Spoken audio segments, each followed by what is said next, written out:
Have you ever been in a place where you're worrying so much about the stuff of life that you feel like life itself is passing you by?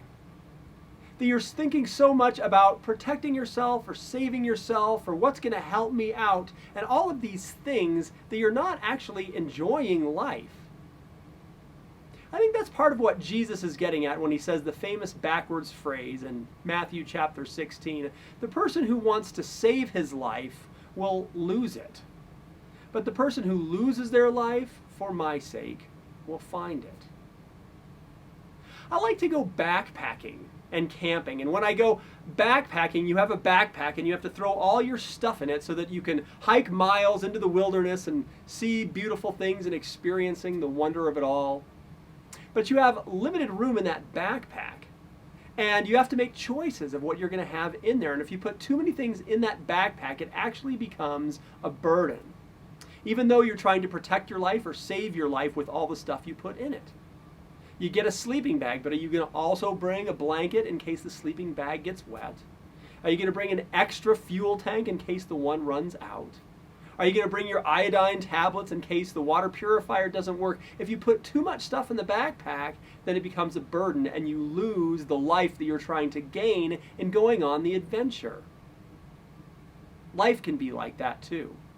You have so much stuff, you're trying to protect yourself and make sure that life lasts as long as it can and it's as good as it can be, that you're not living life. You have the extra car because if the one car breaks down, you need the other one. But now you're thinking and taking care of that second car. Or maybe you're thinking about the insurance policies that you have, and I need this one and that one and the other one. I need to keep them all up to date and pay for them. And you're paying for all this insurance, and all of a sudden you're thinking about all of these things that could happen, and you're not experiencing life itself.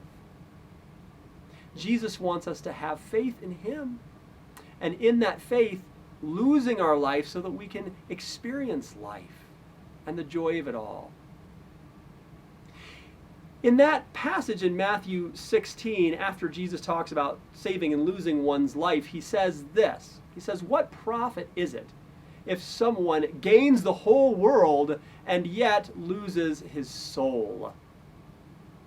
And that's part of what we're talking about, is gaining the whole world with all of this stuff, but then you're losing your soul. That word soul comes from the Greek word psyche, and that's where we get our English word psyche. You can think of it as the soul and losing this eternal part of yourself that would live after your body dies. But the psyche is also maybe the combination or intersection of your head and your heart. It's who you are, the psyche or psyche. And sometimes, man, we lose our head and we lose our heart. Those things are not in the game because we're just thinking about all these things instead of what life really has for us.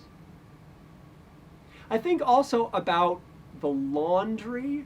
If you guys ever pick up all of the laundry and you've got all of these pieces of the laundry and you're trying to carry all of them to the laundromat or into the laundry room in your house, and as you carry all of these things, well, you drop one, and then you pick up the sock, and then as you're picking up the sock, then you drop the shirt. As you pick up the shirt, then you drop the towel. Like, you're doing all these things, and in trying to save it all, you're losing it, and your mind and your heart, it's like you're not there.